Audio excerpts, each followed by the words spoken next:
Another sort of a mini mystery within the Indian team, the fight between Rishabh Pant and Dinesh Karthik. Now, Rishabh Pant is sort of listed as the official wicketkeeper, yet the last few occasions when they walked out, who gets the gloves? DK. I'm glad that it has changed because Rishabh Pant, if we were to compare the two with regards to their fielding abilities, Dinesh Karthik will beat him hands down. He is a better fielder, so ideally he should be fielding.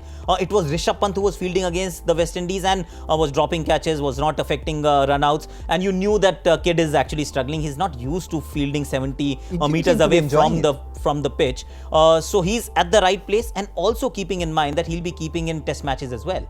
So if he's your designated keeper, he should be keeping all the time. Dinesh Karthik has to play as a batsman and a fielder, though I also feel that Pant is not pipping him to the post. If there is a possibility of an Ambati Rayudu or a Kedar Jadhav or even a Hardik Pandya, there is a possibility that you might feel or might find that Dinesh Karthik is making way for somebody else very soon.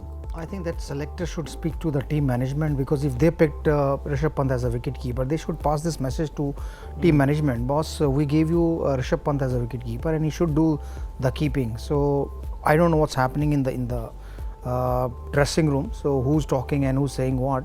So if you'll get to know that, please let us know. I like that. I mean, I'm sure if he knew something in the dressing room, he might not let it out. But let's look at their batting numbers since 2017 between Rishabh Pant and Dinesh Karthik in T20 internationals. And you can see there, in terms of average and strike rate, Dinesh Karthik very much can walk in there as a batsman. D is for Don, is it? He's averaging 100. He's averaging 100 because he doesn't get out. Out of those 11 innings, he's been unbeaten 9 times. He's never been dismissed in a run chase, albeit those run chases haven't been 180, 200 plus. So he's gone in a situation where he needs a little lower runner ball. He hasn't really finished the games the way you expect a finisher to do, except that Neither Trophy final where he actually hit a 6 off the last ball to win India the game. Other than that, he's not been asked to perform the job of a finisher as such, purely because Indian bowling has been once so against good. the West Indies, it wasn't the stylish run chase, so we don't remember again. it. 120. But he had to. Someone had to buckle down. Correct. So he's a proper batsman. He's a proper batsman. But when you talk about a finisher in my book, a finisher is someone like a Yuvraj Singh, a Mahendra Singh Dhoni, even a Hardik Pandya, who will actually go hammer and tongs. Is Dinesh Karthik that guy? He's a more proper batsman. He's more like a number 4, number 5 rather than a number 6 or number 7.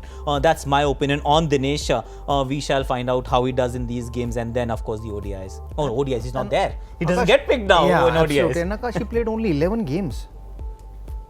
So he played less number of games. He got 9 innings out of that, and out of 9 innings, maybe he got out only once or twice. So that's why his average is high. But I still love Dinesh Karthik as a batsman, not as a wicketkeeper. Yeah, I mean, especially as we said, the real reason being, if you've got a designated keeper in the longest form of the game, I mean, there's no better practice in that sense than a lead up to it. It's quite funny though. You know what? Yeah. In England, Dinesh Karthik was your designated keeper for test matches. Rishabh Pant was your substitute, somebody who may just walk in. After 2 test matches, Dinesh Karthik has been shown the door. Parthiv Patel is now your second wicket keeper, and Rishabh Pant suddenly has become your first wicket keeper. So there's a lot of chopping, changing happening. Some is understandable. Some is difficult to fathom, and Dinesh Karthik, the way he's been handled, this whole wicket-keeping saga, why Parthiv Patel comes in, then why he gets dropped after 2 games in South Africa, why he's picked again in Australia when you know that he dropped catches in Australia or rather in South Africa. Where does Rishabh Pant fit into all of this? Because he got picked to play test matches by doing well in the IPL and one days. I mean, it's just not adding up, but then that's been the case with wicket keepers off late.